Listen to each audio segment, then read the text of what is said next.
Yo, what is up guys, Jerome here with my ultimate Phase 3 prep video.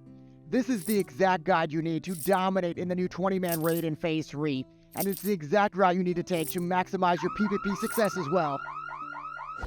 There's no question this will be the most comprehensive guide for domination in both PvE and PvP. Let's get right to it. Starting things off, we're going to be covering everything you need to do to max out your character before Phase 3.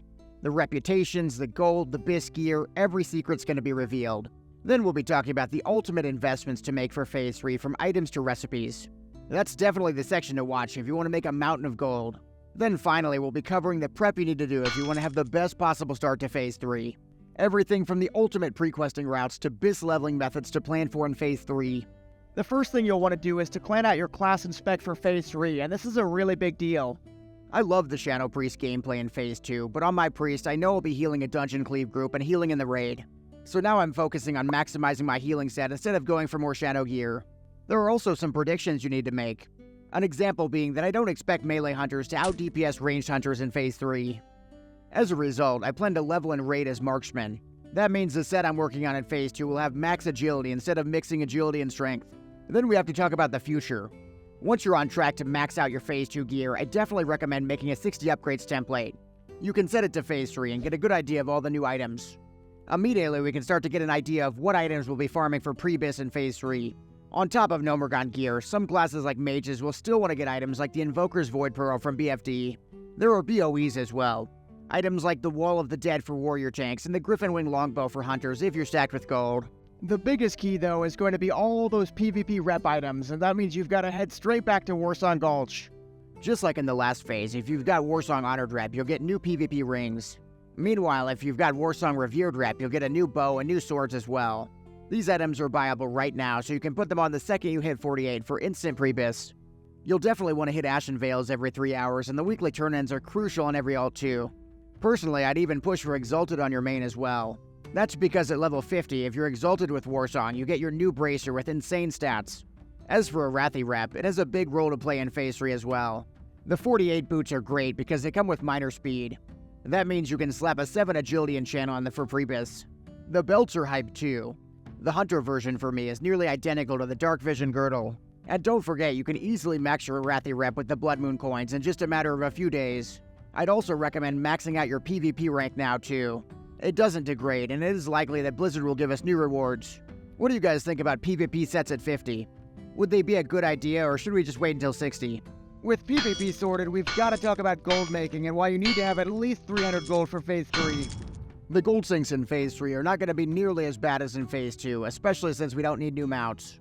Still, we've got to expect a new epic crafting questline that'll cost us at least 50 gold. And you'll definitely want to specialize and get your professions to their new cap as well.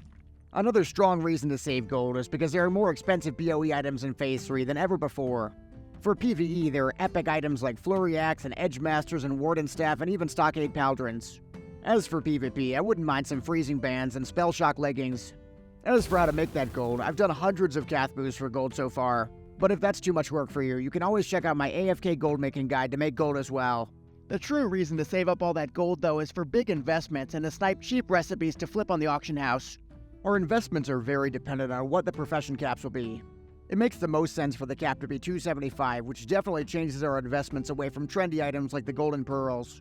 I'm focusing on 2 key areas for investments: reagents to craft items, and then the hard-to-get recipes for key crafts. I like to focus on items that sell really fast, so I've invested in the reagents for superior mana potions, particularly Blindweed. I've also invested in Grom's Blood. It's a safe assumption warriors will be much better in Phase 3. Either way, they'll be using Mighty Rage Potions on CD. Another fast-selling item I'm looking at are True Silver Ores.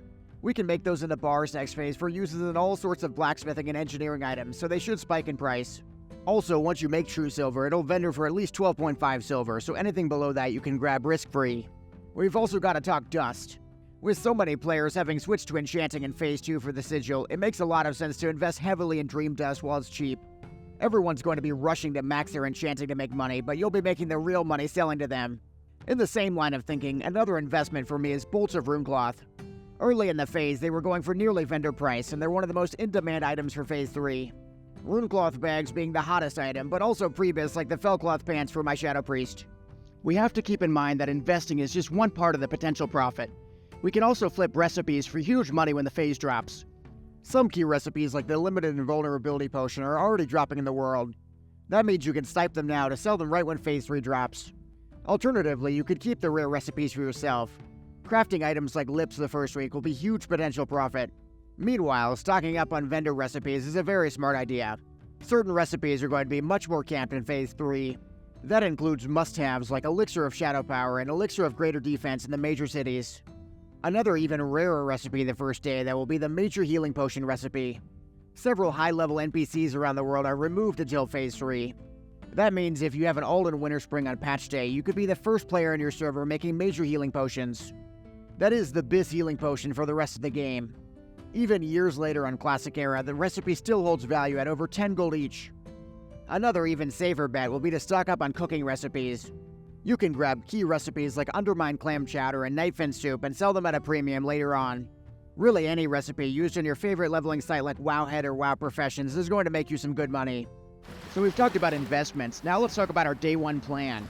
Exactly the steps we're going to take to maximize that first day and to get into that raid and clear it as quick as possible. The first key is to plan your prequesting route. My friend Olenya has created prequesting sheets for both Horde and Alliance. You can use these sheets to load up on high XP quests and get a huge boost the first day. On top of prequesting, you'll also want to start planning your 40 to 50 route. The meta so far seems to be to start with prequesting or to start with Scarlet Monastery spam. After that, you'd keep spamming Scarlet Monastery Cathedral in your Dungeon Cleave group. After that, you'd end up in Zul'Farrak blasting huge AoE packs to breeze to 50. And don't forget, you definitely want to route in Nomergon as well. That's very likely going to give even more XP than BFD did in Phase 2. I highly recommend you start reaching out to people to plan your Cleave group early. Trust me, you don't want to wait until the last minute where you don't have anybody to play with. Also, it's definitely not too early to start stockpiling key consumables. I know I'm going to want a few hundred superior mana potions, so I'm going to start stockpiling early. I waited until the last day in Phase 1 and I ended up having to pay a huge premium, so I'm not making that mistake again. So by now, you should be ultra prepared for Phase 3. You should be on track sorting out your gear, your reputations, and of course your gold as well. And hopefully you're using some of that gold to make smart investments that'll give you untold riches. I'd definitely love to know what you're prioritizing for Phase 3 prep. For me, it's all about gold right now. I want to make as much as I possibly can, so I'm spamming SM Cath boost as much as possible.